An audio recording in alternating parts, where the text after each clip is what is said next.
Hey, it's Chris Edgerly, voice of Pathfinder and Apex Legends, and you are listening to the Good Morning Guys podcast. 1, 2, 3, 4.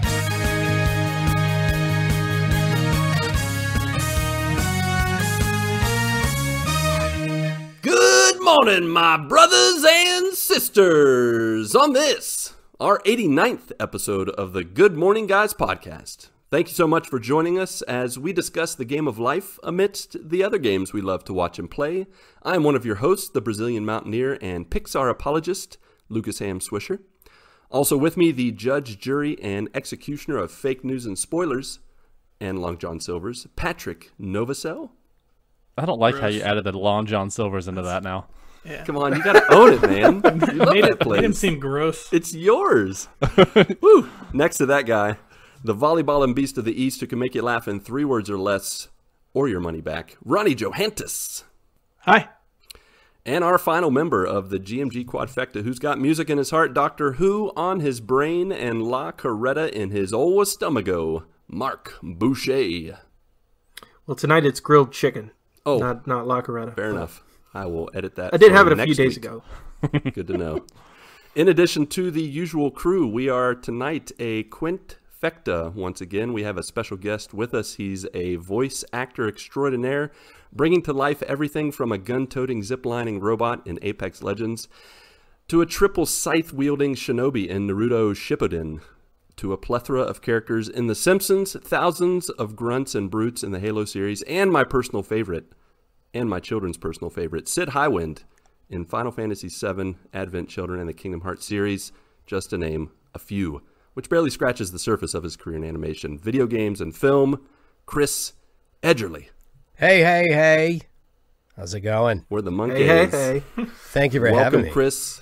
Yeah, man, we are so glad to have you this final morning. How goes it in the city of Angels? I had no complaints here. The weather is good, and, I got out briefly, put on the old mask. There you go. Threw on the sunglasses, threw on the cap, and, picked up a couple of supplies and headed right back home. And, it's a different world, isn't it?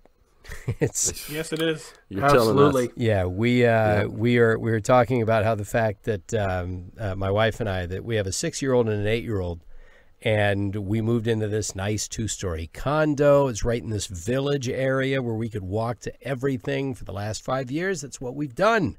It's what we like to do. And now we're thinking, we got to get a house. We got to get a house because I can't walk the same way I walked before with the same carefree spirit. We have kids that are getting older that need more space. And so now, we're completely, we're taking on this fortress mentality. And we're not the only ones. No, you're not. So for the people that are, I feel for the people that don't have the option. We're lucky. We have the option. My work hasn't changed. It's just, I'm doing it all from home, but all the jobs are still there, knock on wood. So, it doesn't change my streaming at all. And, I'm counting my lucky stars amidst what is at least a very unfortunate situation for people. So, Yeah, absolutely. Yeah, definitely. Well, now, what kinds of things have you been doing to keep yourself? I mean, obviously and we'll talk more about it, but you stream and things like that. What have you guys been doing? Anything different while you're kind of quarantining? Any special games you play together or stuff like that? What have you been trying to do to stay sane? Well, for us, we were a pretty tight family before. We are just my wife and I have always been in each other's space all the time. That's been our relationship from day one. Nothing wrong with it at all. And we've always been that way. And same with the kids. We're pretty tight. And of course, every now and then you need to steal away into another room and have some time to decompress and reset. But for the most part, it revolves around what the kids can do, because in our building, there's a little gym area. And I don't use that now because it's communal. And it's not a big building. There are not a lot of units, but other people use it. And I just think, you take it, go, have it. I can do my workout in my place. I don't use weights. And so I'm still continuing to exercise. I'll go out for a jog with a mask on. And I used to not do that. I used to get on a treadmill or an elliptical in the exercise room. And now I just figured, no, I'll just go out. That'll be my time out in the sun. And I'll stay away from everybody. And then when I get back home, I'll do my exercise inside. And then, my push-ups, my calisthenics. And my wife does the same thing. And when it comes to the kids, it's remote learning. So, they can't go off to school. So we have to have them Zoom linking 2 or 3 times a day with their school. What grades are they in? They're in 1st and 3rd, but they're in a Montessori school. So it's not your traditional learning experience. When they were in class together, they were literally in the same classroom because it's a smaller place. Yeah. So they have 6, 7, and 8-year-olds all together. And so what they'll do now is they'll just have them Zoom link in at different times during the day. But at the beginning and the end of the day, they'll all do it together. And then for them to play with their friends, because it used to be activities for them after school, now the activity is we let them use our iPads and they link up with their friends and they play games together. Yeah. So we haven't missed a beat as far as how we're connecting with each other, but we are feeling the fact that we don't have a proper yard. We have a patio that's above, we're above the street. So there's a little bit of sunshine there for them, but short of taking them out, putting masks on them and all that, that's about all they can do. And so other than that, our schedule has not changed that much. They just don't have that outside time, but they're connecting with their friends. So thank goodness for tech. Yeah, no doubt. Thank goodness for tech indeed. Yeah. I know that, with my family, we're in the same boat with the distance learning. I know both Patrick and I, we have a 7 and 10-year-old. Okay. And Mindy, my wife, is a teacher. I'm a missionary and a pastor. So we have all these people to keep connected with along with our kids' distance learning. So we all have to have, a device. And unfortunately, my son drew the short end of the stick, and he has like the 7-year-old laptop that you just kind of, press power on, go make a sandwich, click on your little, seesaw, your little app that he has to use. Here, son, enjoy this Texas Instruments laptop. Yeah, exactly. It's got really cool games on it. There's this drug dealing game that you can play. You're not ready for that one yet. Yeah. That'll help you learn math. It's got a pull start on it like a lawnmower. The decision my wife and I came to, and my wife was out front on this, because of my schedule with voiceover, my gigs come at different times and they change the times, and my auditions come in at different times. And then there's my stream on Tuesday through Friday, like noon to 2, noon to 3. And I realized I'm not going to be able to help you with the remote learning as much. I'm only going to be there sporadically. And she said, I'll take care of it. And she's decided, you know what? They're learning faster with me. Because, as I'm sure your wife knows, most of the teaching is actually being done by the parent when you're remote learning. Right. Because they can only check in so much. Then you do the work and you check back in. And she said, let's just homeschool them. Even after all this lifts, she said, I can get through to them. And we love Montessori because we tried traditional schools and it's just not for us. Yeah. And she said, I think I can get through to them more. As good as the teachers are, they're going to learn faster under me because we look at their progress with her teaching and then with them at school where they have more chances to sort of goof off. And sure. Because when you're home and you're only relying on just one student rather than 30 other students and waiting for them to finish their test or finish that, it's a lot less time. It's an 8-hour day can be 2 hours. Yeah, and this is not the teacher's fault either. It's just this is the dynamic. Whereas at home, sometimes I can take one of them, my wife can take the other. We can really get a lot of work done. You need about 3 hours to get everything in. That would take place over a school day, and then you have. So she's looking into what the requirements are, and we're in California, and 3 hours a day. That's what they require. Yeah, nice. We can do that. Okay, right. So yeah. So I don't know if you guys are anxiously waiting for the schools to open back up so you can drop your kids off again, or if you're thinking, I don't know, maybe homeschooling is not a bad idea. It's different for everybody. Lucas has some information about that. Yeah. Well, I just got told last week that we're out until August. So classes are still going. My kids are still distance learning until I think the second week of June. But then nothing until August. Where are you guys? Which is fine.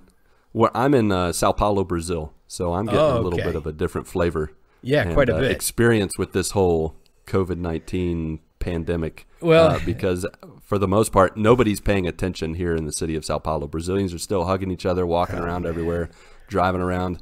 The government can't agree with the media, and the media can't agree with the people. It's pretty big mess. I heard your president was doing push-ups with people the other day. Was it Bolsonaro? Yeah. I'm surprised he wasn't hugging them between reps or something. And he's already had it. On the cheek. He's already had it. Yeah. Oh, well. It's crazy. We've jumped up to number, I think, 3 now in the world. A month and a half ago, we were 12 or 13.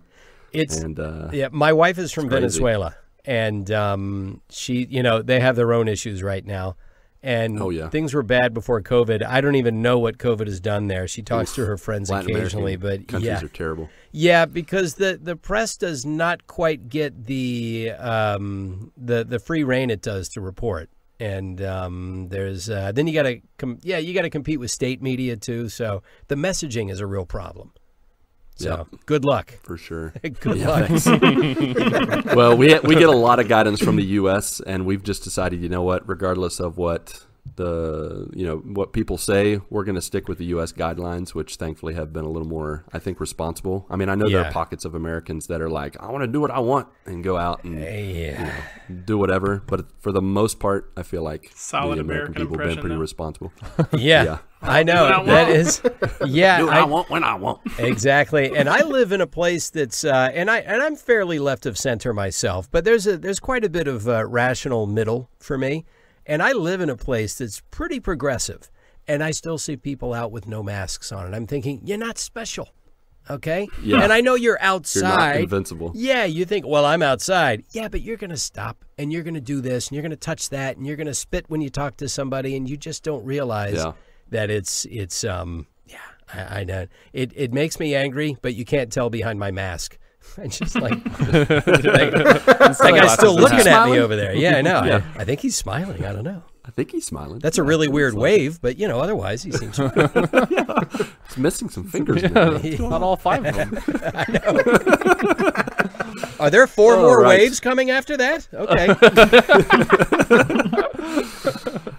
All right, listeners and joiners, just to get you up to speed on what's going on, this is the Good Morning Guys podcast, and as we've been doing for the past 10 or so minutes, it's all about life. We do like to talk about games. We do enjoy connecting with folks, just talking about all of those different things on here, Discord, Twitter. Usually we'll start out with some personal updates going all around, but today is special because we have Chris with us, and we just want to focus on getting to know him, kind of getting an idea of what his life's all about behind the mic and, outside of that. So it's been cool so far to hear that. And with that, I think we're just going to jump right into the GMG Gauntlet. Are you ready, Chris? Sure. You guys sure you don't want to give your personal updates? I'm interested. Come on, Mark, Ronnie, Patrick. It's up to them. We didn't do anything. I played video games all week. All right. So just like before COVID, huh? Pretty much, exactly. Nothing has changed. It's pretty much confessions. They're making us stay inside. Great. That's what I love to do anyways. Great. Yeah. I can wear my sweatpants. Preparing all my life for this. I know. Only I have the stamina. So. Yeah, this has been a boon to streamers. This has not altered their lives at all. Not at all. Yeah. Video gamers are like, we're in our element. Yes. And now we can do this guilt-free without anyone judging us. Yep. Well, as you already know, most of the people listening to the show know, I played Apex this week, especially since no way. Don't say that just because Chris is on the show, Mark. As did I. Sucking up to the kids. Been playing the mess out of it since Season 5 dropped. It's been awesome. And also, my wife and I the other night watched Scoob. So did my kids. They? We bought it for them. Yeah. Nice. Yeah, I enjoyed it. My wife enjoyed it. We thought it was a good, nice modern take on it. We had sort of a different reasoning for it, mainly just because I had a best friend that passed away in October, and his nickname was Scooby, and it was kind of a way to dedicate something to him was to watch that movie. But yeah, it was good. I enjoyed it. You could tell it was definitely a kids movie, but they did a good job with it. And they threw a few jokes in there for the parents. Definitely. Yeah. That's been with a lot of movies lately. That's like, we really think about what they just said. Yeah. I noticed. I love that about. Yeah, the Blue Falcon character. They threw a few adult jokes in there. Yep. And gotta love Marc modern animated films. Is the Blue Falcon. For my job, sometimes I will audition to voice match people for movies because sometimes they're not available to re-record every bit of dialogue until later, and they'll need something for temporary track. They call them scratch tracks. And I auditioned for Mark Wahlberg's Blue Falcon. Just fill in the gaps. I did not book it, but I thought I would have been fine because it's obviously Mark Wahlberg. He has that sort of, I'm going to finish my line. And then everything's going to end up on my lines. Yeah. Yes, have you ever seen that Andy Samberg bit from Saturday Night Live? Now I'm going to talk to a goat. Yeah. How's it going, Say hi to how's it going? Yeah, say hi to your mother for me. Yeah. It was perfect. It was great. But yeah, my kids love the movie, and I cheated a look over at it every now and then. I thought, that's actually kind of funny. It's got some good moments in it. So and I'm glad because I'm going to see it 50 more times through them. I'm sure you are. Oh, yeah, of course. Yeah. But yeah, that was pretty much my week. Well, other than we're back to church, Chris, I am also in ministry like Lucas is. I'm the music pastor at a church. And the state of Virginia, they actually lifted some of their restrictions so that churches are allowed to have 50% capacity. How do you stagger that? How do you stagger that seating? Well, basically, what we said was pool noodles. Yes, that's how they do it. Pool Yeah. noodles. Pop it on their head like a hat. And Do you? Well, obviously, like I'm no longer a religious person. Sure. I was raised. I was raised Episcopalian. I was an acolyte for 10 years. Okay. And it was what is it? Sort of a high mass. I think they call it smells and bells. We had. I carried the crucifix. We swung the incense. We did all of that. I went to Catholic schools. All of that. So I had a lot of mass, a lot of experience with mass.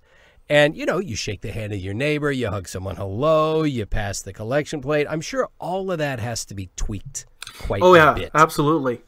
Basically what we've had to do, and we're not as traditional in that sense. Okay. We're a lot more, I guess, modern would be the word for it. But right. But in any case, we've had to tweak a lot of things. Basically we said, okay, so for people who are older or have pre-existing immune conditions to where they might be more susceptible, let's go ahead, you continue to stay home. And my pastor recorded his sermon and posted it online so they could hear the sermon still and stuff. Basically, we have the way our seating is set up, they're individual chairs, and we spaced out all our rows so that they're 6 feet apart. Basically we said, families can group together because they're families, but, other families, typically 4 of our chairs is 6 feet apart. Okay. So as long as you're pretty much staying 4 chairs apart, you're good. We're not passing the plate like we normally would. We've been really pushing the idea of giving online as you feel led. Smart. We did have one person sort of standing at the door with a plate. And then I think from there, they probably, did their counting and stuff with gloves and things like that. There's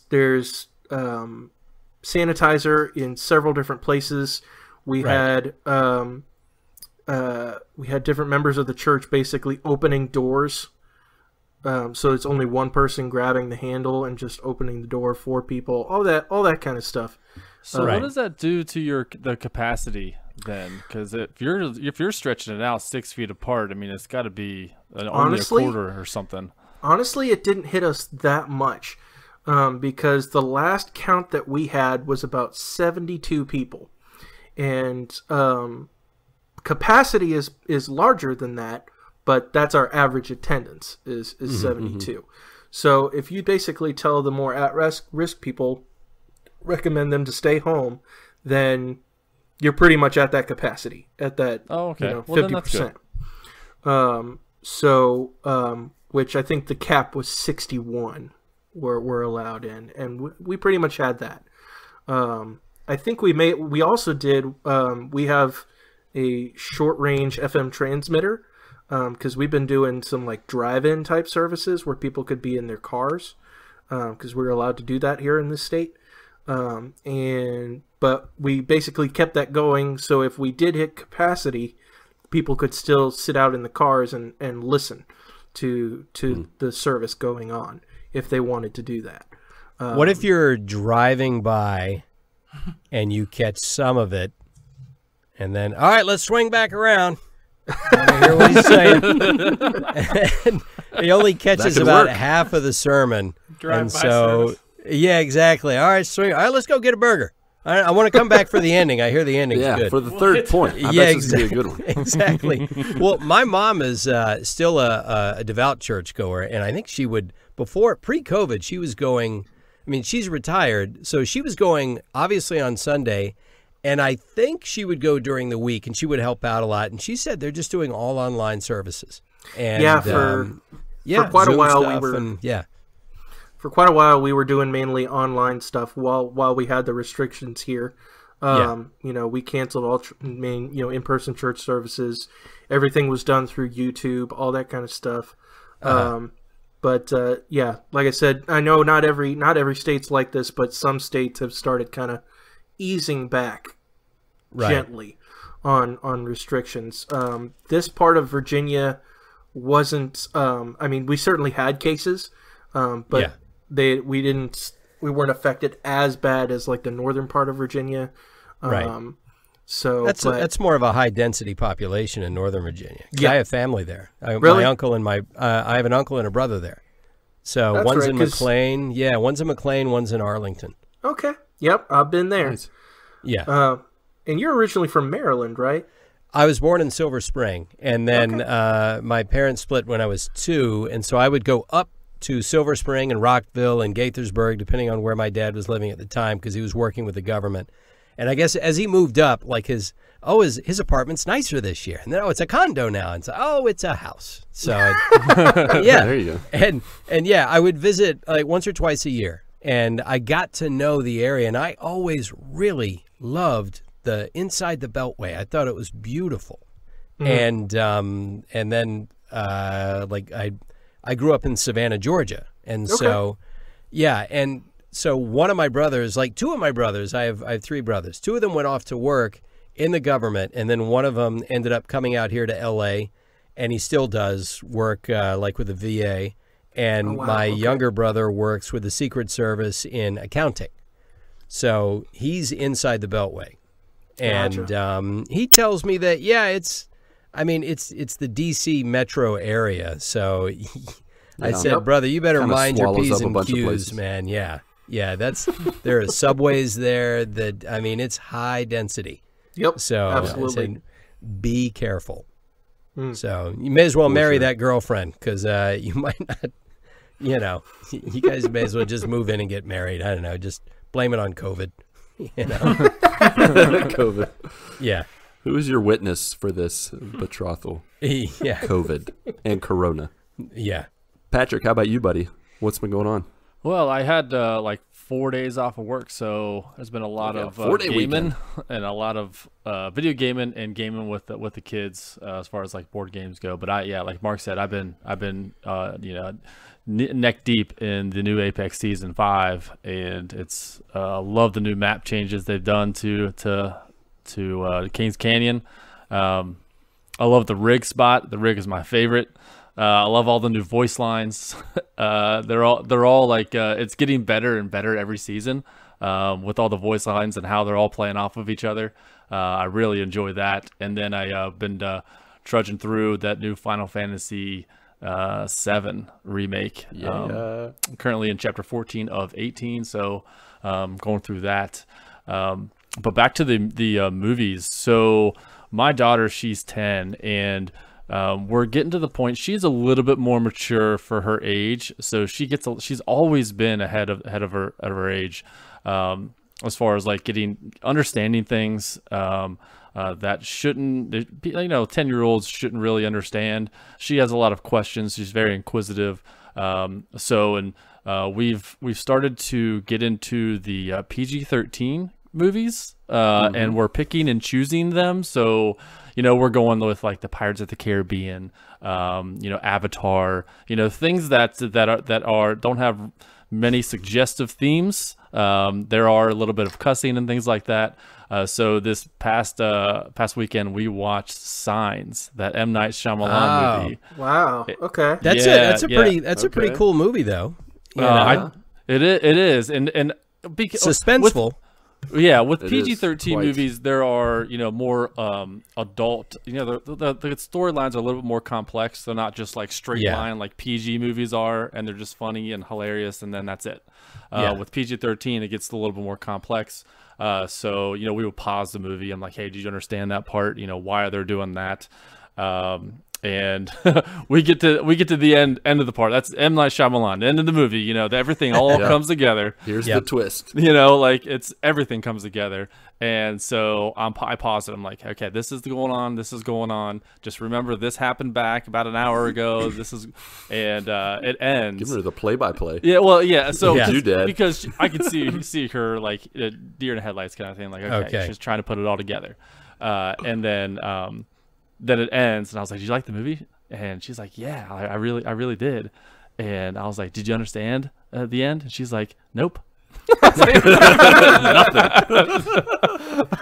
So I had to tell her, like, okay, the daughter had this, the son had this, the brother had this, the dad had this, the dad's wife said this, and this is why it all came together. And that's when she understood. But yeah, that's digging into the PG-13 movies. Like these are the PG movies are good, and the G movies are good. Like the Honey, I Shrunk the Kids. Those kinds of movies are fun to watch with her. But yeah, PG-13. It's kind of showing her the good movies like Jurassic Park and things like that. So it's fun getting into that. Nice. Yeah, man. I totally feel you with watching maybe more complex films with the kids. We've been going through the Disney movies chronologically. So we just crossed into the 1960s. So this past weekend we watched the old classic Pollyanna. I'm sure you've seen it. That's throwing it back. My daughter got on a princess kick, and she started with, I can't remember which one she started with, but she has seen every Disney princess movie, the animated ones. And it is funny when you look back at the 30s, 40s, 50s, the plots were extremely simple.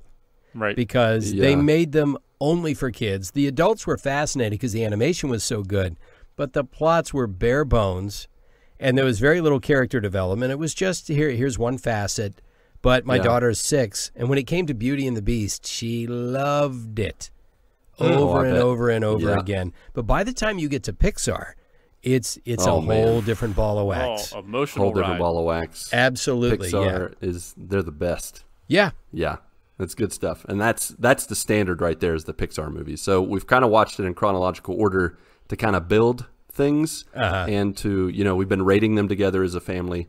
But what's funny, Chris, is with some of the early Disney films, it goes to the far side from simple to complex, because occasionally Disney with like Pollyanna, Treasure Island, some of those older live action ones, they were based off of books. Yeah. And they include a lot of the vocabulary they used, a lot of things that happen that is kind of complex. And there are times like with Patrick's daughter, Claire, with my daughter, Natasha, it's like, okay, did you get what's going on? Now, what's funny is my son is 7 and he picks up on stuff faster than his sister by like like 20 minutes. And like my daughter will ask a question from 20 minutes ago, and he'll be like, Tasha, did you not pay attention? It's this and that.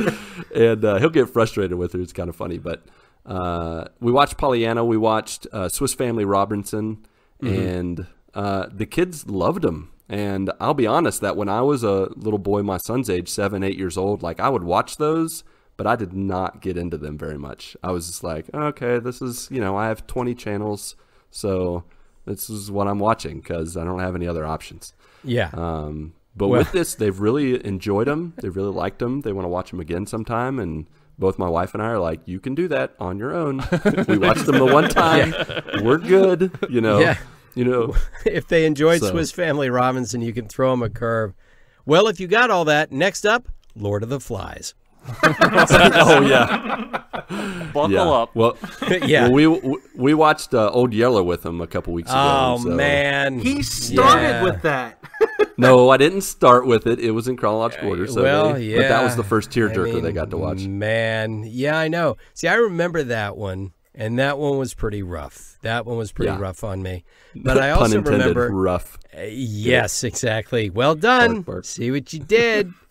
And they see, I'm older than you guys, and I grew up in the 70s where you could see most anything in the theater, and it wasn't yet they hadn't really gone back and sort of admitted that, okay, a lot of our entertainment in the past is pretty racist. They just said, no, here, this is from the 50s. You want to explain some of that dialogue? No. No, It's just what Figure it out. Granddad liked, So I saw Song of the South in the theater and with Uncle Remus. And by the way, it's a wonderful piece of entertainment if you take it for what it is. But at the same time, that is, to say the least, a problematic character.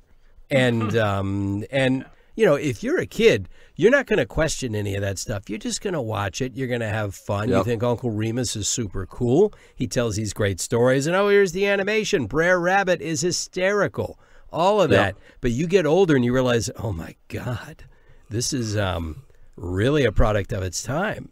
And so I don't even know if that's on Disney Plus or not. I wonder if they had a conversation. It is not. No. Yeah, it is not. Oddly enough, that's like the uncle you don't invite over. It's like, what about Uncle Dan? Uncle Dan, no, because if you ask him an open-ended question, then he's going to get going on you. So That's the Voldemort of Disney. We do not. Yeah, exactly. And that's the thing is that I think that I'm one of those people that thinks I don't think you should banish this. I just think that, yes, you need to preserve it as a piece of entertainment the same way you would as Birth of a Nation. So, I don't think anyone's watching Birth of a Nation unironically at this point. You really do recognize, okay, this is of its time. So, yeah, when you look at some of the Disney stuff, some of their earlier work, and same thing goes for Warner Brothers cartoons, for Tex Avery cartoons. These are really masterful pieces of entertainment that are really of their time. And you look at them now and you think, well, I don't think I can let my kids see this. Yeah. Because I can't explain it quite adequately enough. Sure. And so I when they're older, I'll say you can watch whatever you want because now you have a handle on it. But as we're growing up, and as my kids are watching some of the same entertainment I watched, I realized a lot of this stuff does not, for them, it doesn't exist, but for me, it did. But the world has changed. And I don't know if you guys come across that at all. You see stuff that you grew up with and you realize, I can't show that to my kid now. Oh, for sure. I mean, even watching these old Disney movies, I don't know if you're aware, but in Treasure Island, the original one, a guy gets shot in the face with a gun. Oh, really? It splats ketchup on his forehead. It puts a little ketchup on his forehead, but it doesn't cut away. They shoot each other in the face. A little boy gets stabbed in the arm. It looks like he's gonna get killed by this pirate. It kind of freaked my son out a little bit. Yeah, back in the 80s, the movies that were PG, they should. Oh, like they're Airplane? Nowadays they're not PG.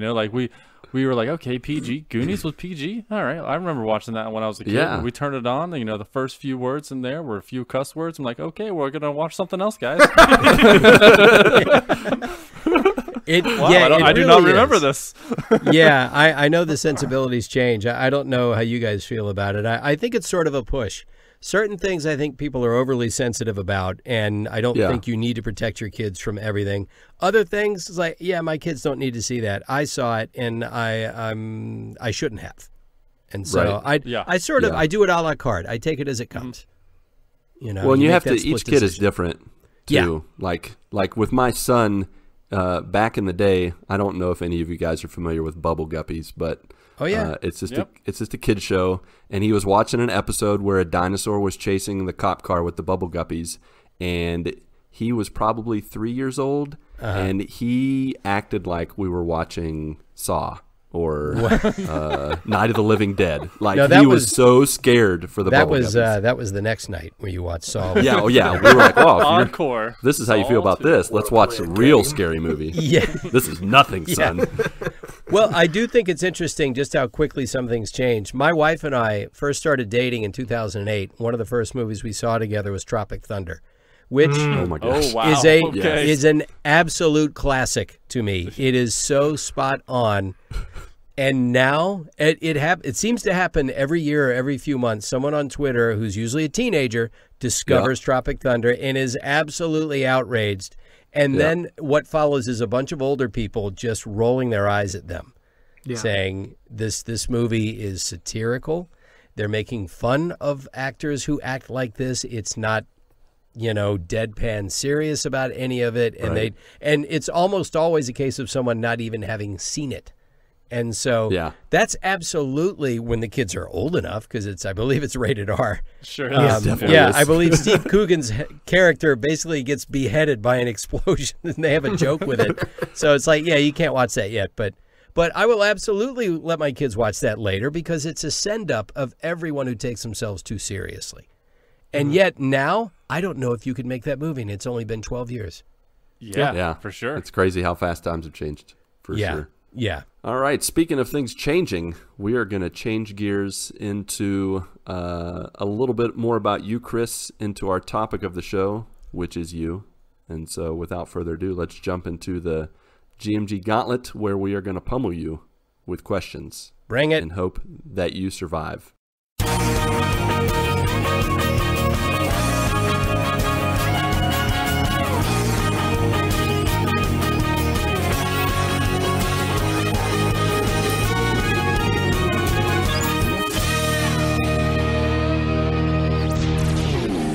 Actually, we're more worried about us surviving, because you've done this way more than we have, and we're pretty green at this stuff. But I haven't done 89 episodes of my interviews. I've done a lot of streaming, but I haven't done 89 interviews. I think I've done 20. So, how many voices have you done? Not like how many voices can you do, but like how many official professionally? Yeah, professionally. Give or take. I don't know, because I've been I started professionally in 92. My first professional gig was as a stand-up comic out of college. So technically I even did one sort of paid gig in college. That's where I discovered stand-up comedy. And then in 92, I was graduated by then. I was back home, and I was doing open mic nights and MC gigs and all that. And I moved to Orlando in 93. And at some point, I think later in 93, I started to get the occasional little local radio gig where I would do a voice for somebody's mattress store or something, what have you. And I would do character-y stuff. And around 95, I was booking stuff for an agency there on camera and voiceover. And even back then, I was occasionally doing character stuff. And then in 2000, I had moved to LA by then, and I'd gotten an agent and for voiceover, and I started working. And in the 20 years since that's taken place, I've done hundreds of commercials, over 100 video games, dozens of animated, episodes. And in the case of The Simpsons, I always do ancillary characters. I'm not one of the main characters of the cast, but I've done random voices for them. So a lot of the voices I do for commercials, sometimes it's just me, but sometimes it's a character kind of voice. So I would just conservatively say I've done, I guess, more than 100 different voices, I guess. Nice. So, I mean, some of them sound suspiciously like other ones, but they are different characterizations. Right. Yeah. Different motivations and all that stuff. So, I mean, you'd have to, like my IMDb page has all my animation and my video game work and whatever TV and movies I've done. And they're about 95% correct on that. They're not absolutely correct, but they're pretty close. And there are certain things they're missing. But for the most part, that's spot on. And then there are all the commercials. And I've done, probably 200-300 commercials over the years. Wow. And yeah, I mean, and that's not that much compared to some of my colleagues. So, and a lot of those commercials, I'm just doing my voice, but in other commercials, I'm doing a character. So I don't know. Let's call it between 100 and 200 different voices. We'll say that. That sounds fair. Yeah. So according to Wikipedia, you well, are. There's your first mistake, Pat. now I know you can't. According to Wikipedia, according to Wikipedia, I think the stock market crash of 1929 was caused by Benjamin Franklin riding a velociraptor down Main Street. I think Wikipedia, which was awesome. I know. Yeah, it's on the internet. It must be true. Yeah, but it does say you are a singer, and I want to know: is that part of it? Is that true? No. Oh. I've sang. Yes, I have sang, but not as.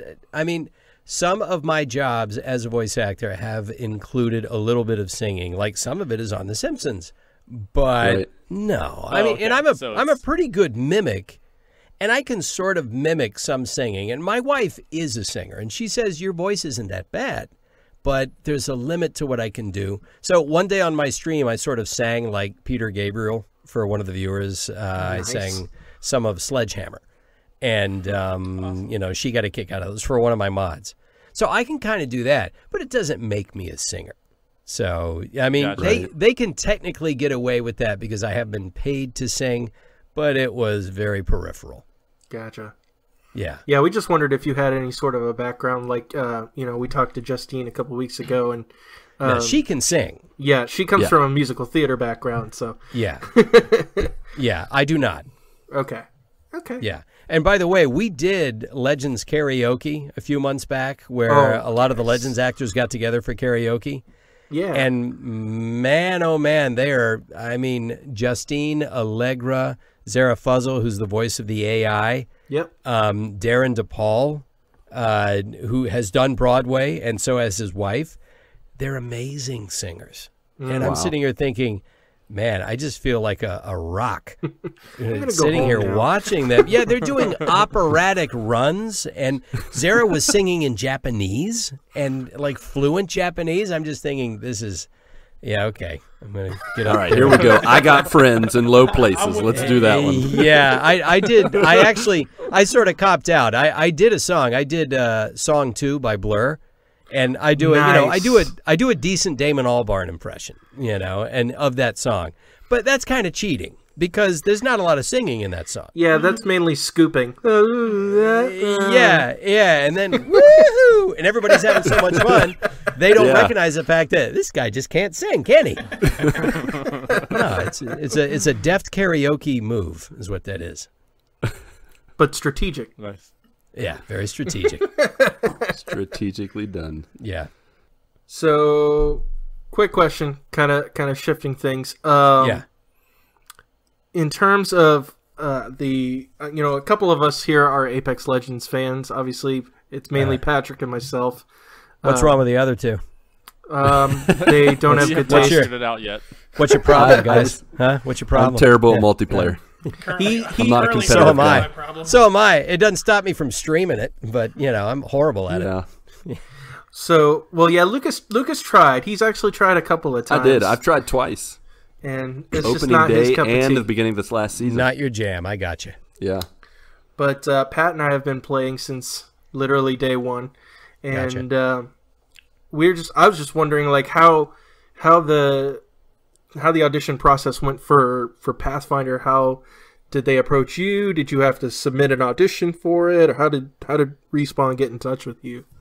It was a pretty standard process. Most of my auditions, I mean, 99.9% of them, even before COVID-19, were done from my home booth here. Okay. And that's the way the business has trended anyway for the last, goodness knows how many years, because it's pretty easy to have an adequate home setup. And I have friends who are very successful, well-known voice actors who were doing auditions over their iPhone because their names were instantly recognizable to casting. So the audio didn't need to be any good. They knew who they were. They just needed a basic read from them. Mm-hmm. And either they got the callback or they got the part. And when they got the part, they'd go into a professional studio. Yeah. So audio is not a big deal. In my case, I have a full setup anyway. So I get several pieces of copy a day, auditions a day to do Monday through Friday. I'm very fortunate that way. My agency, CESD, takes very good care of me. Nice. Okay. And I look at the block of stuff I have to do for the day, and I usually do it the night before, if I can, before it's due. And I saw one for this robot, this happy robot. I thought, all right, here's the artist rendering, and I had actually done a voice for the movie Passengers with Chris Pratt and Jennifer Lawrence. Yeah, I remember that. Yeah. Yeah, the Infomat character at the beginning of that movie is me. And that's me talking to Chris Pratt. And it's a milder version of Pathfinder, but Pathfinder hadn't come along yet. Right. So I auditioned for that, and they just wanted this sort of cheerful AI that you would have to encounter on a ship that's adrift in space. And it basically sounded like me, but, much more proper and happy to help at the end of every sentence, happy to help. And so when the Pathfinder audition came along, I thought, this is kind of the AI voice I do when they ask for this kind of character.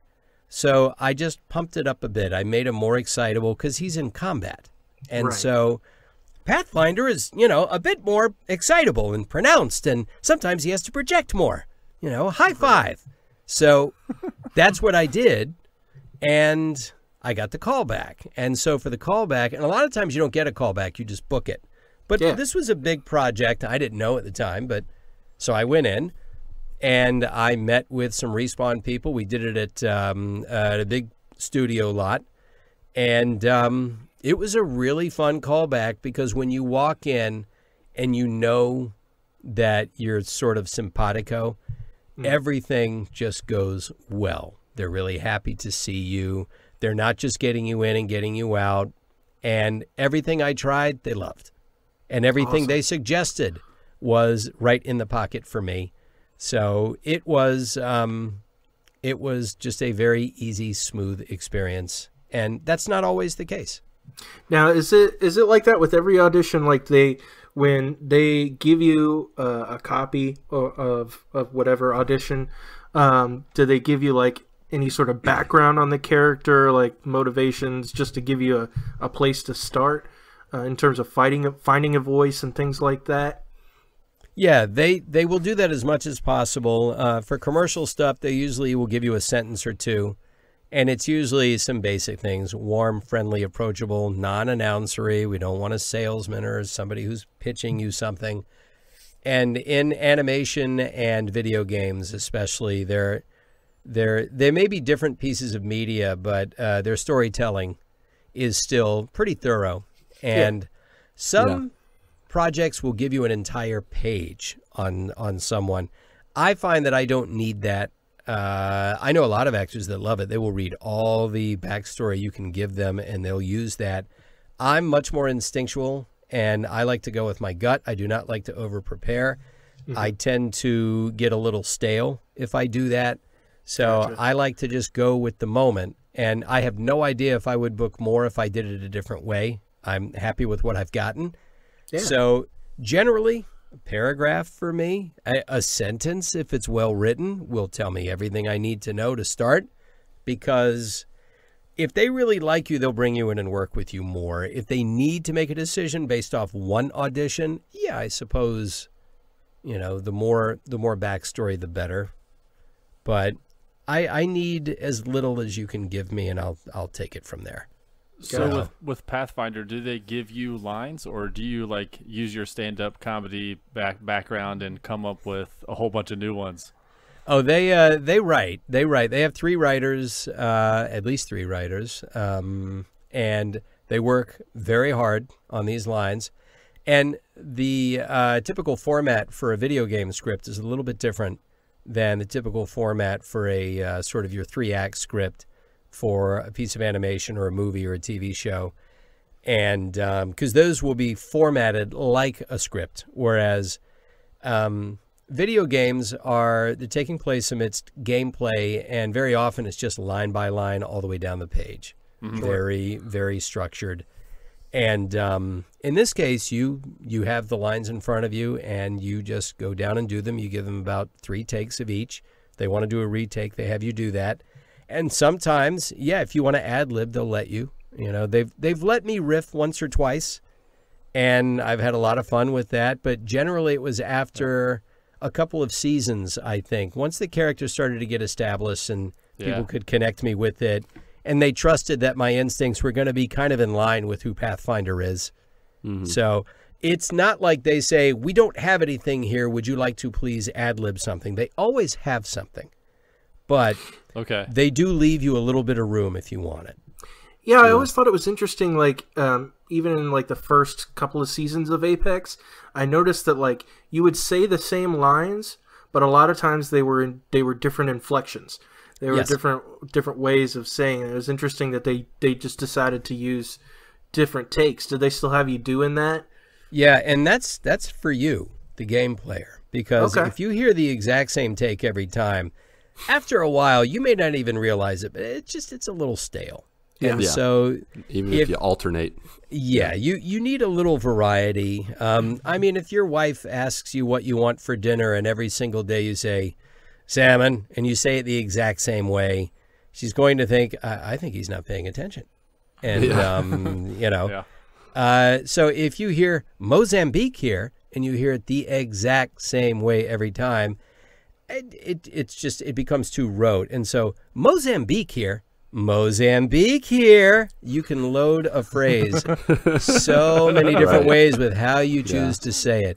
Mozambique here. And so, they'll typically go with 3. But if you hear a quip, generally for the quips, you know, and I may be smiling, but that's because I'm happy. Usually you'll get 2 versions of that, and that's about it. And I guess they just decided they only want 2.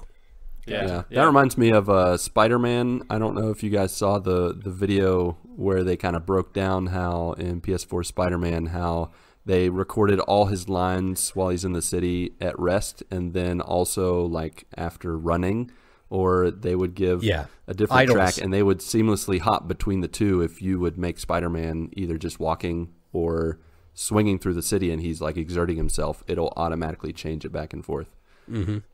They cover a lot of bases. Every game is different, but that's one reason why for a while there I pulled back from doing them, because they're pretty exhaustive and they can tax your throat quite a bit, and you have to die in pretty much every game you do. In fact, of all the games I've ever done, I think there have been 2 where I have not had to do death noises. One was, I believe it was, no, actually, every game I ever did until Apex Legends. And this is including like the Cat in the Hat game I did, where I voice matched Mike Myers. I'm pretty sure there's some kind of noise where if he gets hit by something, I have to exert. And even the Incredibles video game, I did that years ago, we had to die. And you had to do death noises just in case. And I did the Godfather 2 video game. And I played I played Senator Pat Geary. If you remember the movie, I don't know if you guys have seen Godfather 2. I would hope you had. Yes. Well, definitely. Senator Geary was the Las Vegas, Nevada senator who was, actually, he was in Tahoe when you saw him, right? So I'm doing that character. I'm thinking, and I told the director, this is going to be great. I don't have to die. She says, what do you mean? Well, Senator Geary doesn't die in the movie. Oh, but he can die in the game. It's like, what do you mean? Well, if the character wants to shoot him in the face or throw a grenade at him, he can. Like, are you going to tell me I have to die as Senator? Yep, you do. And so I had to, be burned alive because somebody lit a room on fire. That's one of the things you could do. Oh, jeez. So finally, Apex Legends is, the only game where I've not had to do, death noises. Oh, that's nice. Well, it could always be worse. You could be on like Dragon Ball, where like literally all they do is scream all day long. Yeah, my son watches a lot of anime. I haven't let him watch the anime I've done because it's with too Naruto. much. But Naruto. Naruto, as the fans have told me. Oh, Naruto. Yeah, you better get that right. Believe me, they already already have a problem with the way I pronounced some of the Japanese names in that show. And I said, look, I'm just dubbing. I did my best, but I'm a gaijin, okay? I'm an outsider. I don't know. I did the best I could. Yeah. A lot of screaming in the anime. Yeah. So in line with that, Barnaby Butterteeth, one of our members on the Discord, he wanted to know a little bit about the process of how you create in your head a character for a video game or TV show, like connecting what's in your head with what's on paper, with what's in the voice, and like thinking about that. Can you kind of just share some of the process? Because you have, a lot of characters that you don't personally connect with, like this guy from Naruto. How do you say it? Naruto. That's what I said. Naruto. Yep. Samsonite. Hidan. For example, Hidan. I don't know if I ever auditioned for that one. Mary Elizabeth McGlynn, who's a really talented actress herself and also a great director of a lot of video games, animation, anime, things like that. I think she just kind of grabbed me and said, I think you'd be right for this. I could be wrong. I might have auditioned. I just don't remember it. But she said, this guy is very much like you in the sense that he has this swagger about him. He can be cocky and arrogant. Like, you can play that really well. And so I clicked with that part of me. Mm-hmm. The homicidal maniac who sacrifices his victims to his Lord Jashin. Not so much. Yeah. Not so much. A little off. But yeah, everyone, and you hear actors say this all the time, it's important not to judge your character you're playing because it will affect how you play them and you won't play them authentically. So if you're playing a homicidal maniac who does not hate himself, he genuinely believes that he's doing what he's supposed to be doing, but you hate him, that might get through in your performance and it might not really portray the character the way it was written.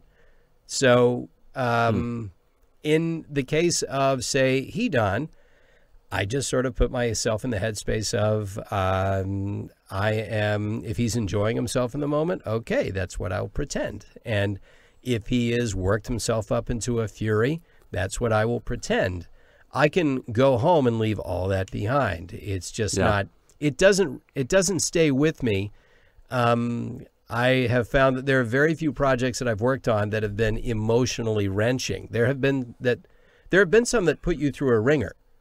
But as far as how you create a character and how you portray it, whether or not the character is much like you, there's still, even if they're not a person, even if they're an alien, even if they're a monster, even if they're some sort of fantasy character, they're written from a human point of view because they have to be for you to connect. There's always a way to do that. There's always a way to see some of that in yourself. Now, is there an emotional character that comes to mind? You mentioned that. I'm curious to know, is there one that comes to mind when you think of one that was emotionally wrenching on you? It was something I did recently, which I am bound by an NDA not to reveal. It is, I can say it's for Respawn. I cannot say what game it is, but it was performance capture. And we did make a scene, limerick or a rhyme? No, I can't. Not without you reading about me being replaced in this part. Fair enough. Don't want to put you in that place. Yeah, exactly. I can say that the last day that we shot was, for a reason, the day where there was just a very emotionally wrenching scene. And I discovered about myself, because I hadn't done on-camera in years, and I had never been required to cry on camera before. I'd always done this light, fun stuff. And I always wondered, geez, I wonder, could I do it if I had to? I'm an actor. I should be able to. And the more you act, the more you do anything, the better you get at it. And over 20 years of doing voice acting and doing animation and doing a lot of stand-up where you're just accessing feelings and emotions and turning them into comedy. And I must say, having kids. Having kids made me my emotions as an artist. Your emotions are always just under the surface. Kids will bring them out. Sure. You are experiencing life to the nth degree as a parent. So they're always right there. And even a commercial sometimes could make me go, oh, man, it just depends. Yeah, exactly. And so on the day, I realized that, okay, we did about, I think, 4 takes. And takes 1 and 2, no problem. No problem. I brought it up like it was nothing. And I wasn't pretending as much as I was genuinely just allowing myself to feel something. Take 3, really strange thing. Absolutely no tears. Still plenty of emotion. And I learned something about myself. And then take 4, it came back again. But I thought, okay, I guess that means 3 out of 4 takes I can do it. And I actually talked to somebody who's on camera, and they said the same thing. There's a limit for everybody. I mean, some people can do a lot of takes in a row, and they can just bring it up. Other people, there's a limit. And and it wasn't like I was wringing myself out in between takes, trying to stay in the moment. As soon as they said cut, I could just stand right up and go, all right, cool. Wipe off my face a little bit and joke. And as soon as they said action, I flipped the switch. But I discovered there was a limit to that. And if I'd been required to do that scene, as some people do on movie sets and TV sets for hours, I would have thought, I would have gone home a shell if I'd gone through that. Yeah, I remember watching the making of The Last of Us and Troy Baker. Grounded. And Troy Baker doing that same thing where there was an emotional scene and he felt like he nailed it the first time, and then the second time, well, he had to go back and do it, and then the emotions just weren't there again. Yeah. He had to take a breather, came back, and then he was able to do it again. But yeah, I can understand how that can just take a toll on you emotionally when you're making yourself get that emotion that you're not normally on a day-to-day basis portraying or giving out. Yeah, it's funny. There's a couple of things I learned. I have a friend who had a degree in philosophy, and he had learned a bit about, the human condition and about psychology. And he said, if you're trying to joke with somebody and they're just humoring you by smiling and they don't really mean it, even them faking a smile will cheer them up a little bit. That little bit of body language sends a signal to your brain. And Tony Robbins, who's someone who I know is not everybody's cup of tea, but that man understands cognitive behavioral psychology very, very well. And he says, if you want to instantly feel more confident, stand like a superhero. And I mean, put your hands to your sides or put your hands on your hips like this and with your shoulders back. And he says, it is proven, all right, that immediately changes your body chemistry and your brain chemistry.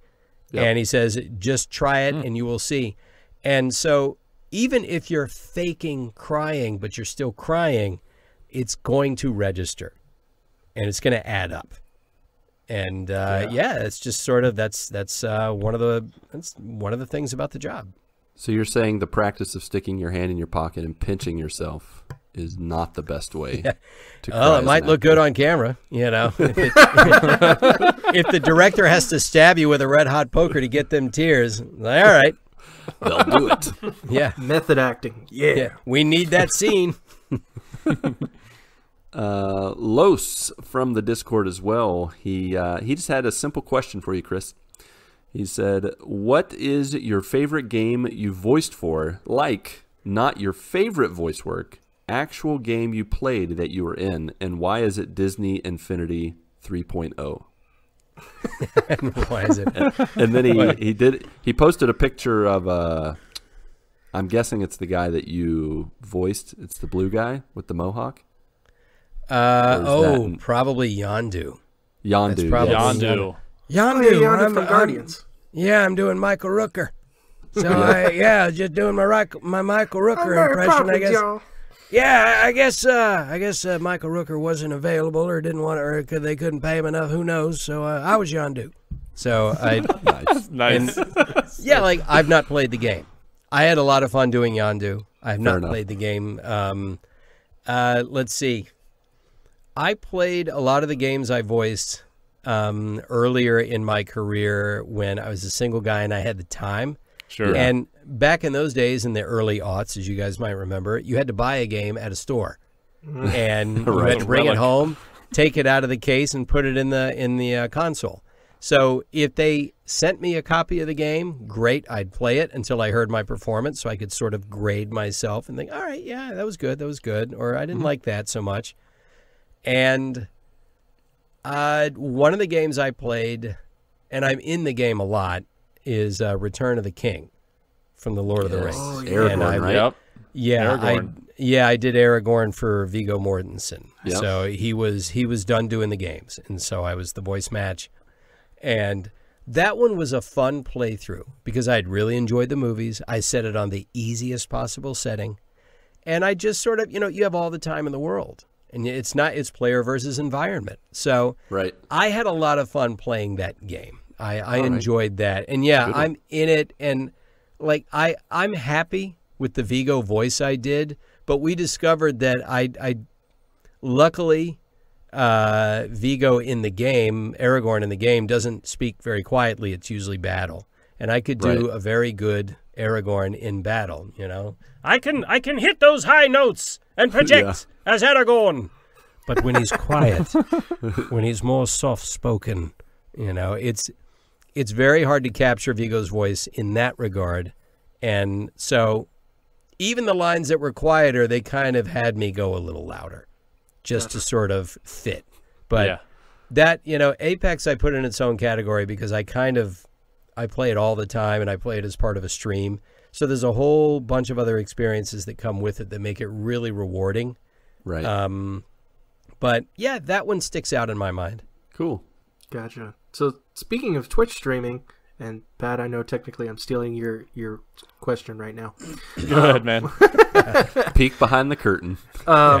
Question. So obviously you have gotten into Twitch streaming. I've been watching your streams, and actually got to play with you a couple of weeks ago. What was your tag? What was your gamer tag? Musique829. Okay, yeah. Yeah, I didn't want to bring up, because at that point you had said you were going to come on, but I didn't want to bring it up because I didn't want to draw too much attention. Nah, it's all right. Yeah, so what made you decide to get into actually streaming on Twitch and stuff? That one happened very gradually. Apex had come out, and I knew nothing about it. I didn't pay any attention to it. I remember we were recording, and I think it was January of last year, so the game had not launched yet. And I said, so you guys doing a big rollout for the game? They said, no, it's just nope, not at all. Not at all. Yeah, that was amazing, by the way. Yeah. They're just like, I know, and I even I think my expression kind of betrayed that. I thought, are you serious? You're not going to do anything? They said, no, we're just going to sort of announce it the day before, and then the next day, hey, here's the game. So they really did just sort of guerrilla style throw that game out there. So I didn't pay any attention to it. I had an Xbox at home, and mainly I just played like beach buggy racing on it with my kid because it's just this fun family game. And that's all I did. I didn't have time to game. So the game comes out. People are playing it. I'm not even aware. I just know it's out, but it's not on my radar. And my brother, who lives in Texas, is playing the game because his kids are grown, so he's got time. Yeah. And he said, you should play this game. It's fun. You should take your character. A lot of people like your character. So I think I tried it once with my son for a few minutes there's this place we could go, and kids can meet up and play video games there, and they have a bunch of consoles set up. And he would mainly play Fortnite because Apex is not a game for a young kid. Yeah. Right. So at least not in my family, it's not. So we played for about 5 minutes, and I was awful at it, and I barely got through this little training part of it. And then I didn't go back.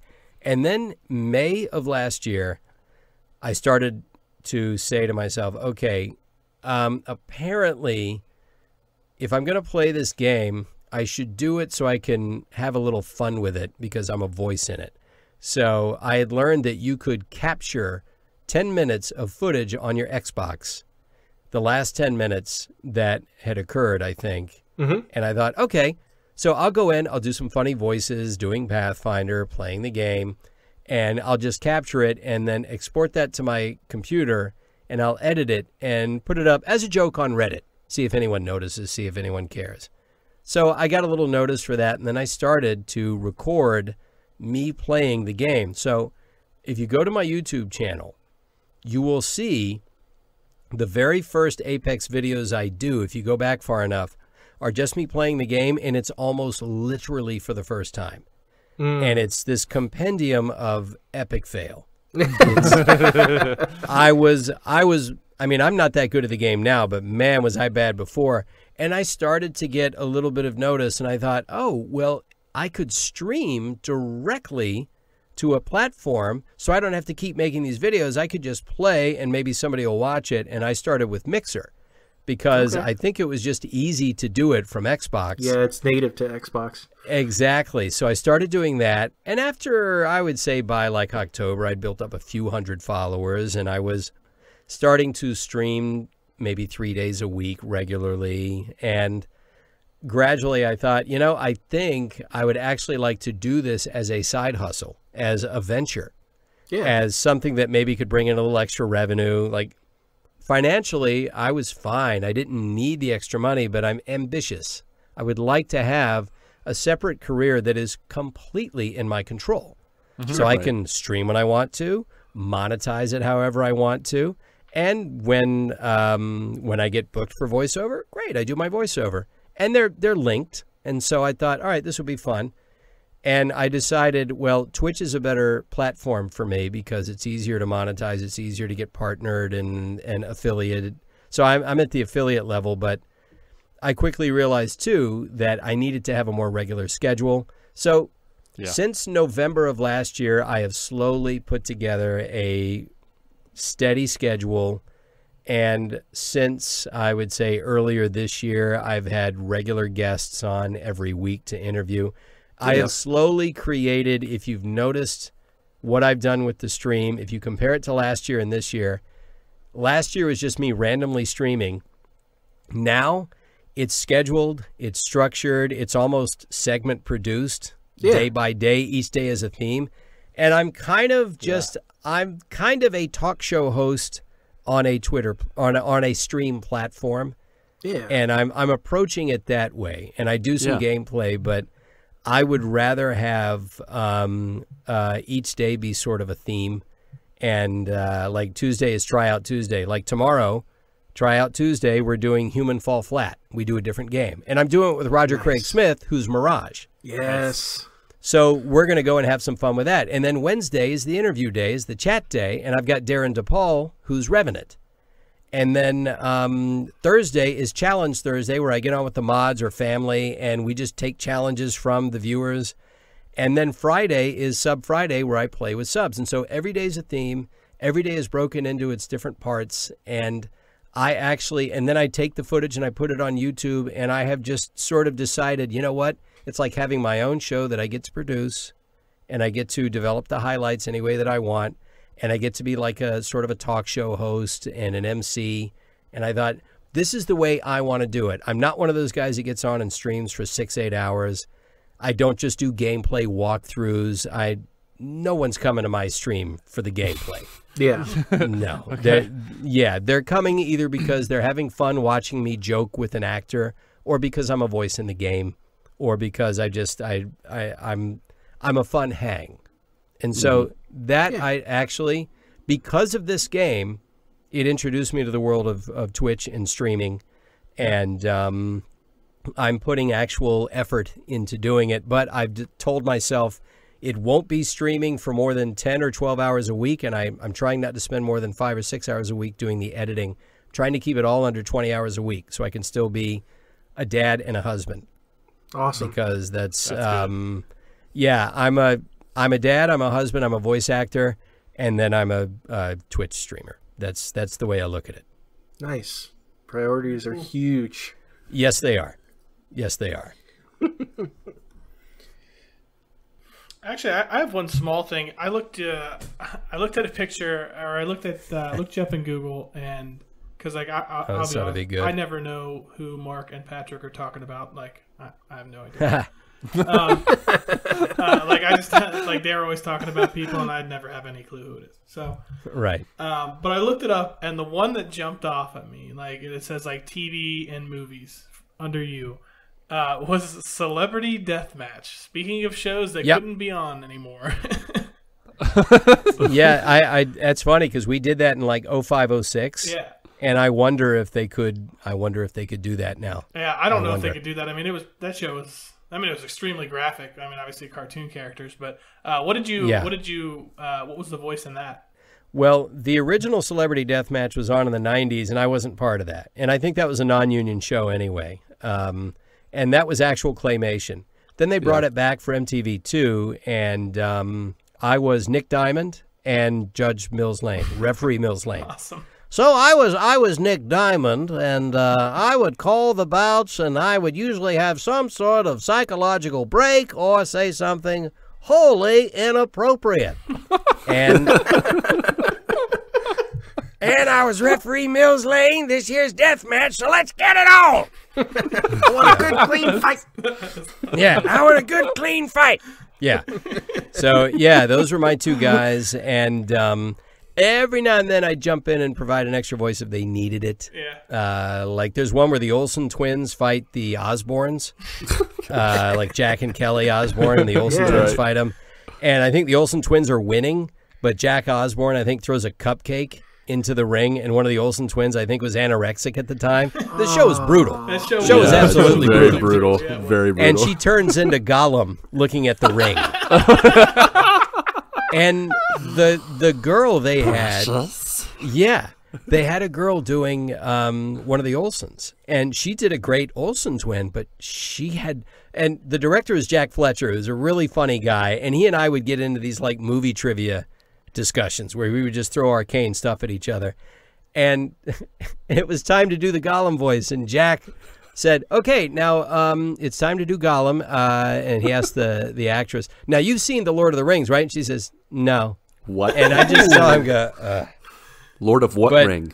Have you read Wedding the book? Ring? No. It was not in her sphere.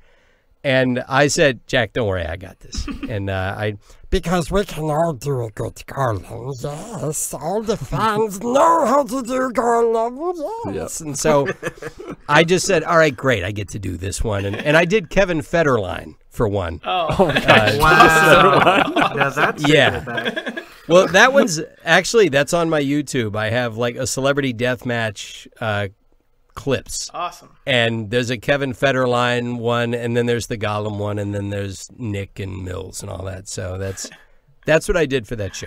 Yeah, that is awesome. I that's one of those shows that you completely like forget about, and then all of a sudden you're like, oh yeah. What happened to that? I mean, it was on for like 10 years, I think.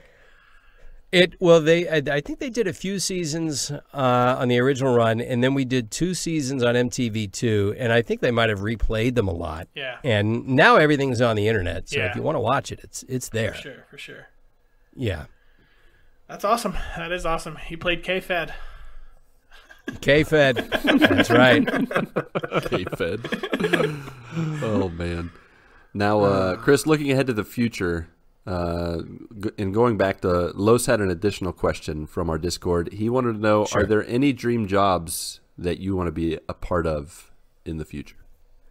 I mean, like everybody, I like to work. So every time I get to work, it's living a dream, because every day I get to do this and avoid actual work is a win. So, I mean, I'd love for them to keep expanding Apex. I would love for them to do something beyond the game with the Apex characters. I would love for them to do something like, I mean, I think fans throw this around a lot, but they'd love to see an animated series. Oh, yeah, for sure. Yeah, that'd be, that's sort of, I think that's a slam dunk. I mean, I'm a little bit biased, but they provided so much backstory for these characters. You've got extra stories you could tell. I would love to do that. And I was very happy to be part of this Respawn game that it will be announced. They've announced the game, but I cannot announce my part. Your part in it. Yeah. So, that makes sense. But I was very, very happy to have done it because it was performance capture. And I had been getting the itch. I did not want to pursue on-camera acting again unless something just fell in my lap, which means it wasn't going to happen. And yet, I had done a little bit of theater in college, and I'd done a lot of stand-up for years. I mean, I was a professional stand-up for 10 years. So the live performance in front of other people is definitely an itch that you want to scratch. And getting cast in that game was great because we did a lot of, let's see, I think we did, I would say we did probably, let's see, 3, 6, I mean, maybe 9 or 10 days of shooting over the course of a year. Not quite a year, but that I really enjoyed. And you're putting your whole body into it. And so I really enjoyed that. So I would love to be a part of a game like that, a game or a franchise where you get to play a character that recurs, or that recurs throughout the game and perhaps has more than one installment. I mean, my friend Nolan North will tell you that probably his golden goose, because we joke about this, was the Uncharted franchise, Drake's Fortune. And Beautiful he series. said, yeah, and he's very proud of his work in that, as he should be. And they did, I believe, 4 of those. Yep. And that, I mean, look, who wouldn't want to have that? But that would be a dream, to be able to have something that happened that you got to do one and you know you're going to do another and perhaps another. You build a lot of camaraderie with the other actors, and you get to use your whole body, and you get to be on a set, or a volume as they call it, with a crew, and you're creating this character with your movements and not just your voice. Yeah. You know, it's all acting, but putting yourself into a performance in a performance capture suit is a different experience, and I really enjoyed it. Now, have you done any of that before, or is this your first venture into that? I had only done a couple of games before, and they'd been spread out by years. I did one, I think it was Resistance 2, The Fall of Man. I did that one. Oh, okay. That was actually with Nolan. And then I did, and that might have been, 07, maybe. Yeah. We did that. And then I did one even before that, maybe in 06. I did, I think it was ATV or ATV 2. Where, they just had a day of shooting a couple of scenes where they just had these cinematics that were happening in between races, where they had these characters, and I was one of them. So, and in drama in college, I was a drama minor, so I didn't do a lot of acting because they didn't really allow you to, but I did theater in the round. So in theater in the round, the audience is 360 degrees around you, which turned out to be 10, 15 years later, great training for performance capture in video games, because the cameras are all around you. Yep, that's true. Every facet of your performance, every movement is picked up. That's crazy. Yeah.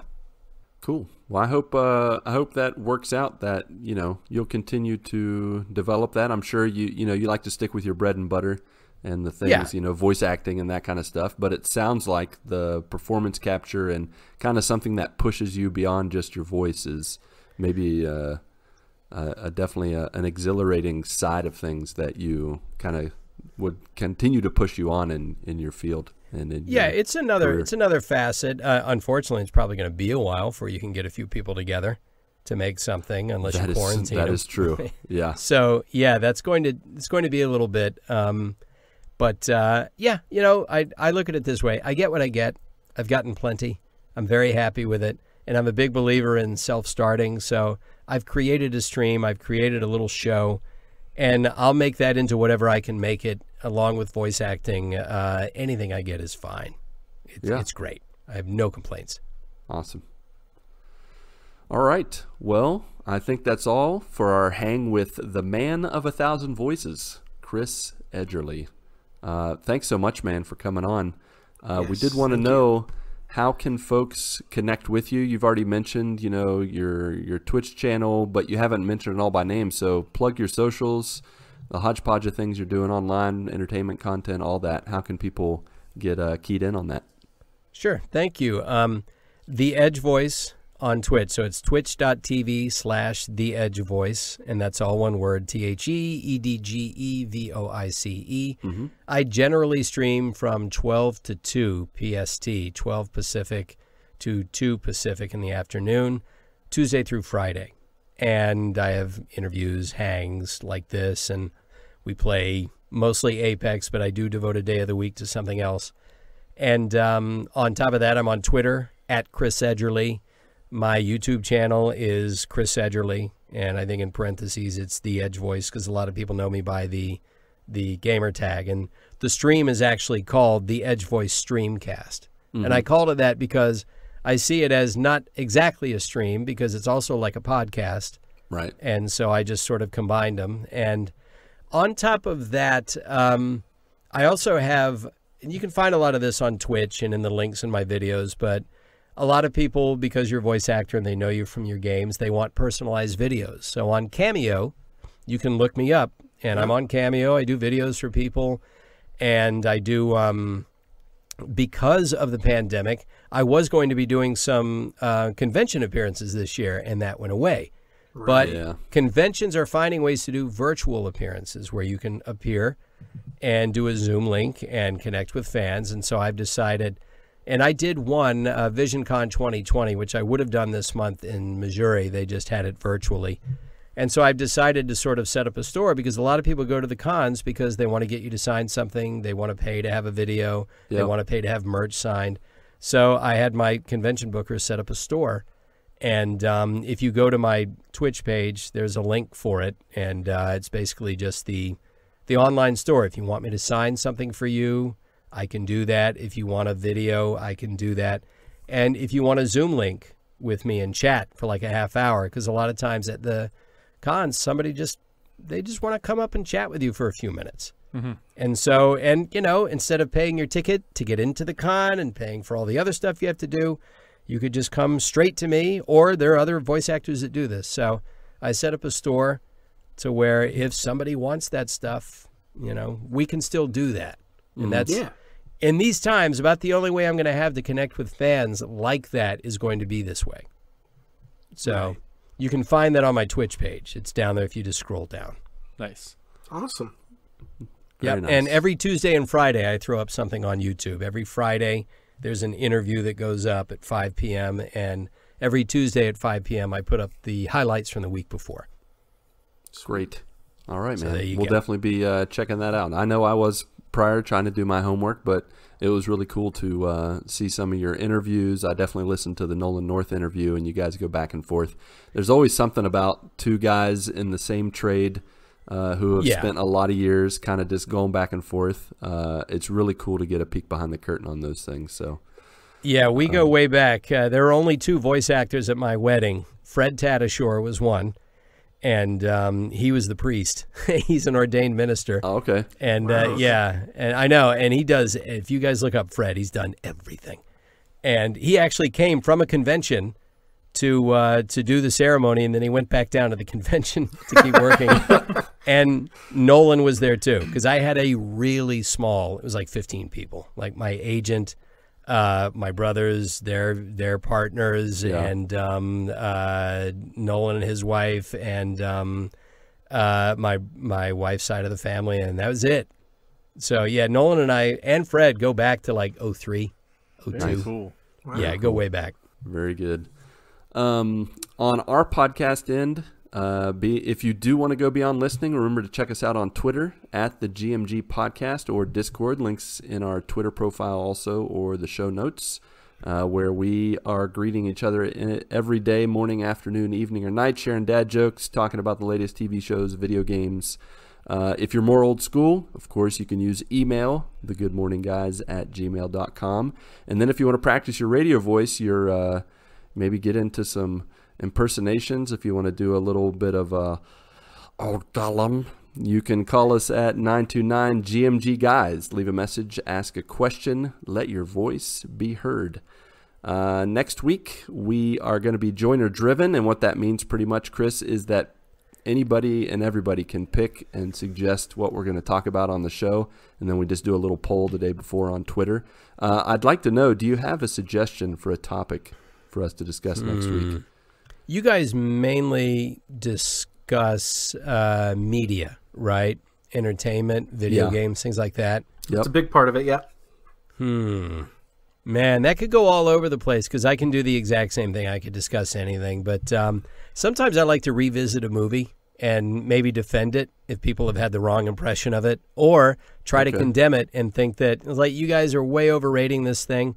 I mean, maybe pick a movie that has either been given short shrift or is way overrated. Okay. Like, okay, what could we find a movie? Yeah. Could you find a movie that is as overrated as X? I know where this is going. And then let the fur fly. Patrick's a Pixar hater. So not Pixar, a Wall-E hater. So yeah, Wall-E. Yeah, I can't. Doesn't like that. Couldn't Wall-E get into it, huh? Ratatouille. No. I mean, I'll watch pretty much any movie. You know, like Lucas is a Pixar apologist, and he loves everything about Pixar. Yep, so that's true. All right. He talks it up, and I watched some of the Pixar movies recently over the past 6 months that I missed when I was growing up. Because once I hit like the high school days into college, I kind of missed the early Pixar. I watched like the Toy Story, but I missed Wall-E and Ratatouille and things like that. So I watched them for the first time in the past 6 months, and they are not my cup of tea. And I guess that was the reason why I missed those back when I was in high school. Okay, well, what's your favorite movie? That's a good barometer right there. It'll tell you a little bit about somebody. My favorite movie of all time is Ace Ventura: Pet Detective. Tells you everything you need to know about Patrick. Which I saw in the theater. Yep, I have the movie ticket stub for every movie I've seen since Ferris Bueller's Day Off. What? No way. Yeah, I collected them. Yeah, and I was 16 then. Going on 17. That's dedication. You're going to make a quilt out of that or something? I don't know. It doesn't take up as much space as you think. It fits in a shoebox, no problem, because they're ticket stubs. But Ace Ventura, I remember watching that. The first 5 minutes, I'm thinking, is he going to do that the whole movie? And then I realized, yes, he is. Yes, he is. And then it just, you can't help. It's a tidal wave. You just go with it. Yeah. And then next thing you know, you're quoting the movie. Yeah. So... yeah, it grows on you. Although I think Dumb and Dumber is better. That was Jim Carrey's heyday right there. Yeah, I think Dumb and Dumber is maybe the best thing he's ever done. And I am a Cable Guy defender. That movie, I think that movie is brilliant. And people they got distracted by the $20 million he was being paid, and the knives were sharpened. They were out. But go back and watch that movie if you haven't seen it. He's hysterical in that. He's great. I think we could just go around and talk about Jim Carrey movies because I love Liar Liar. That's one of my That's favorite. A good one. That one. That's a good one. He moved into this period, and I think he did a lot of it with, I think it might have been with Shadyac with directing, where he sometimes got into this forced whimsy that I thought sometimes they were pushing the warmth a little too hard sometimes, that it didn't ring true enough for me because Jim Carrey is a complicated guy. Yeah. And yes, he is. When his best performance ever, I think, is either Dumb and Dumber, the stuff he did with that character, or The Cable Guy, or Eternal Sunshine of the Spotless Mind. Okay. The one time where no Jim Carrey gets through and it's just acting, it's that movie. Because even when he played Andy Kaufman, you realize this is Jim Carrey pulling off a hell of a stunt. Yeah. I mean, it's a really good performance, but if you look at Eternal Sunshine of the Spotless Mind, Jim Carrey is nowhere in that movie. It's the character. And I think it's because of the director and the material. Yeah. Because everything else he does, and by the way, in the Sonic movie, he's hysterical. Yep. Yeah. Because they said, you know what? Just let him be Jim. And it Jim works. Carrey. It works perfectly. So, yeah. Yeah, you're right. We could devote an entire one to that. For sure. All right. Well, I think you gave some good suggestions that we're definitely going to keep in mind for next week. So we'll keep you updated. Good luck. Thanks a lot. We appreciate it. There will definitely need to be some luck and love involved if we're going to survive our overrated, underrated, especially if Wall-E and Ratatouille come up again. Yep. All righty then. Mark, Pat, Ronnie, and Chris, along with you, our friends, family, and joiners, go get your good morning this week. And may God bless and guide your lives as you live, as you work, and as you game. 1, 2, 3, 4.